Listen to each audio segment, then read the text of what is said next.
আজকে আমাদের মাঝি হচ্ছে বিধান সরকার। নৌকো নিয়ে আমরা ওপারে যাওয়ার বদলে কোন দিকে যা বুঝতে পারছি না।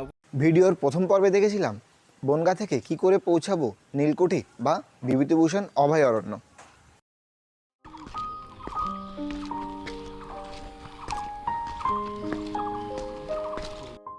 এটি হচ্ছে ইছামতি নদী, আর এই নীলকুঠির সামনেই রয়েছে ইছামতি নদীর খেয়াঘাট বা নীলকুঠির খেয়াঘাট। এটা দিয়ে কিন্তু নেমে আসা যাচ্ছে। এই সামনে যে ঘাট আছে রয়েছে বিভিন্ন রকমের প্যাডেল বোট, এরকম নৌকো রাখা রয়েছে। এই নৌকায়ও কিন্তু আপনি ঘুরতে পারেন। নৌকায় ঘুরতে কত করে নেবে সেটাও আপনাদেরকে জানাচ্ছি। আর এখানে কিন্তু বসে আছে সমস্ত নৌকার মাঝিরা। মাঝিদের কাছ থেকে শুনবো ঘুরতে কীরকম কী নেবে। এই নৌকায় ঘুরতে কীরকম কী? পার হেড 60 টাকা করে আধা ঘন্টা। পার হেড 60 টাকা করে আধা ঘন্টা। এই যে এপার থেকে ওপারে যেতে 10 টাকা করে, 30 মিনিট ঘোরাতে মানে 60 টাকা করে। তো আমরাও ঘুরবো এনাদের সঙ্গে কথা বলে।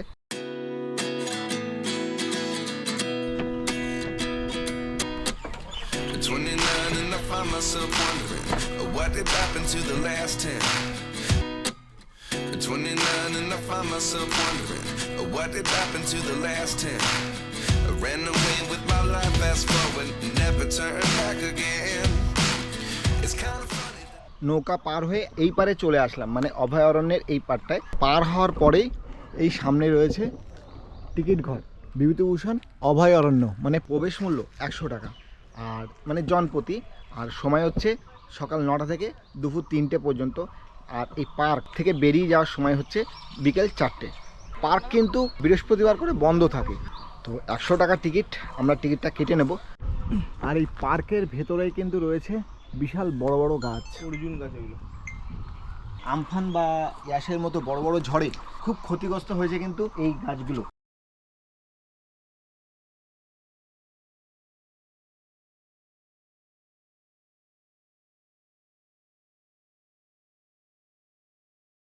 খুব সুন্দর একটা এনভায়রনমেন্ট। আর মাথার উপর দিয়েও কিন্তু সব গাছের ছাউনি। শুকনো পাতার উপরে পড়লে যে মচমচ একটা আওয়াজ, সেই আওয়াজটাই কিন্তু কানে আসছে। এখানে বিভিন্ন রকম পাখি রয়েছে যাদের কলরব কিন্তু কানে আসছে, মানে খুব সুন্দর।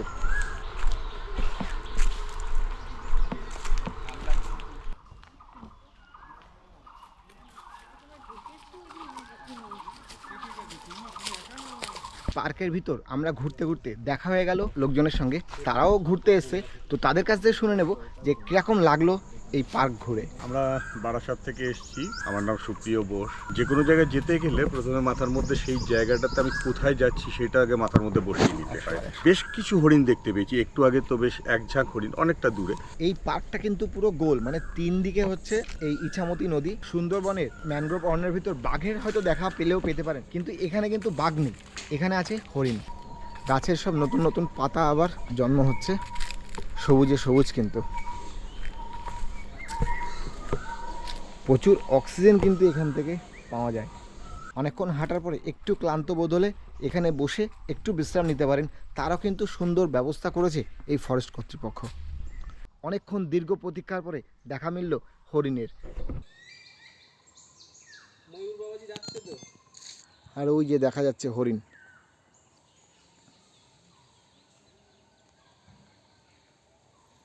ওরা আমাদের আসতে দেখি থেমে গেল। দীর্ঘ প্রতীক্ষার পর অন্তত হরিণ দেখা পেল। এই অভয়ারণ্যে কিন্তু রয়েছে বেশিরভাগ এসব চিতল হরিণ, আর এদের বৈজ্ঞানিক নাম হচ্ছে এক্সিস। এদের গড় আয়ু হচ্ছে 18 থেকে 22 বছর।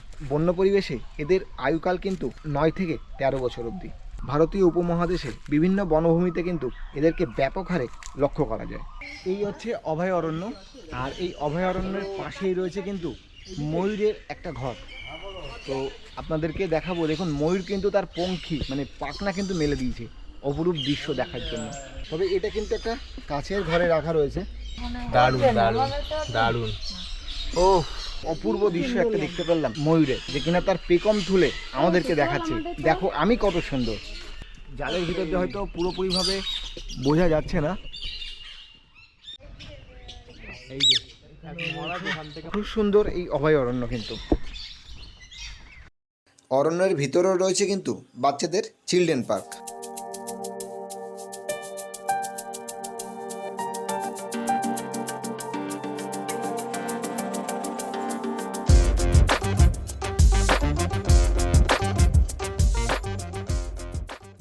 অভয়ারণ্যের ভেতরে ঢুকেই দেখতে পারবেন লেখক বিভূতিভূষণ বন্দ্যোপাধ্যায়ের একটি মূর্তি।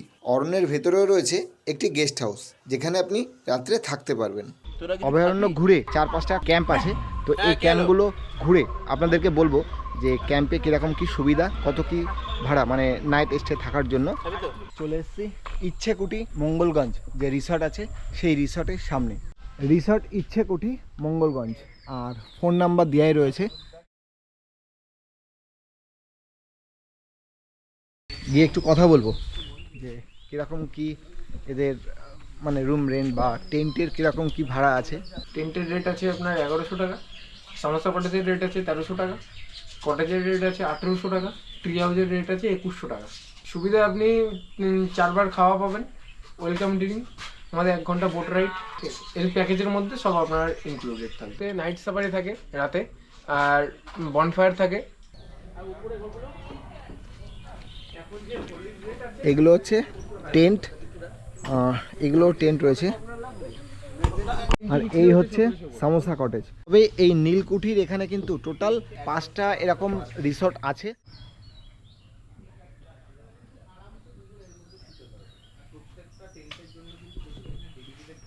তো ওইটুকু কিন্তু কম্প্রোমাইজ করেই নেওয়া যায়। তো টেন্টের ভাড়া হচ্ছে 1100 টাকা করে, যেটা বললাম including fooding, lodging, night safari সমস্ত কিছুর মধ্যে। আর আপনারা যদি চান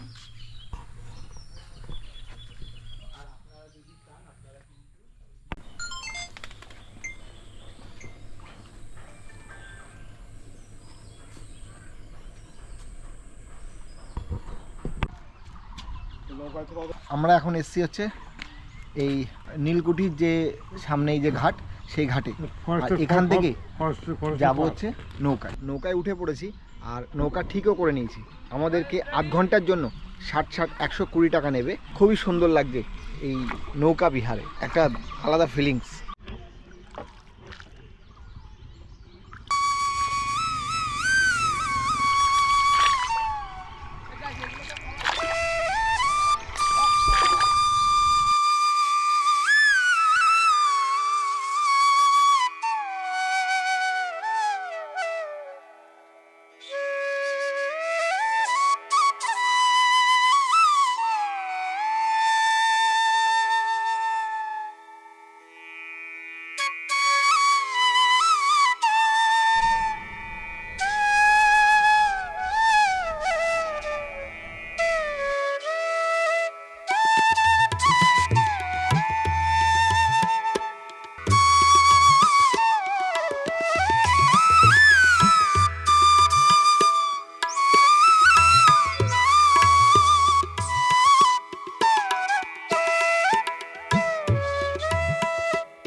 দু সাইড দিয়ে কিন্তু সবুজ অরণ্য।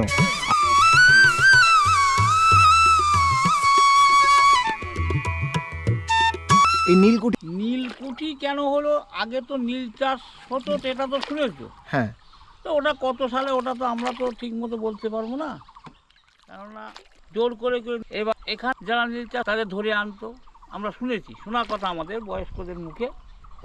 নিয়ে এসে তাদের মাথায় মাটি দিত, দিয়ে সেখানে নীলের বীজ পুঁততো, হ্যাঁ, পুঁতে সেখানে নীল গাছ হতো, তারপর তাকে ছেড়ে দিত। এরকম অত্যাচার করেছে, খুব অত্যাচারী ছিল এই জমিদার, ইংরেজদের আমলে। হ্যাঁ, মানে ইংরেজদের সহযোগিতা ইনি জমিদার, যেটা আমরা শুনেছি আর কি। এখানে অরিজিনাল জমিদার এটা না, মানে আগের থেকে না, তখনকারের সময়।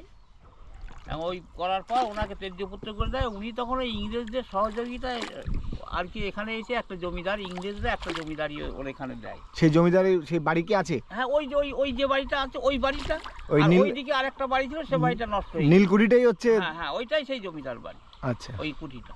এবার মাছ এখন খুব কম ধরা হয়, মাছ নদীতে নেই। তারপরে আবার একটা ঝাড়ে আবার সেই যেটা কাটছে সেটা আমাদের হয়ে গেল এক্সপ্লোরার বিধানের ভিডিও। আপনাদের কেমন লাগছে অবশ্যই এটা কমেন্টস করুন, আর আমার চ্যানেলটিকে সাবস্ক্রাইব করে রাখুন। পাশে থাকা বেল আইকনটিকে অবশ্যই অন করে দিন, কারণ আমি যখনই নতুন কোনো ভিডিও আপলোড করব সঙ্গে সঙ্গে তার নোটিফিকেশান আপনাদের কাছে পৌঁছে যাবে। আরেকটা কথা, একটা লাইক শেয়ার করতে কিন্তু ভুলবেন না।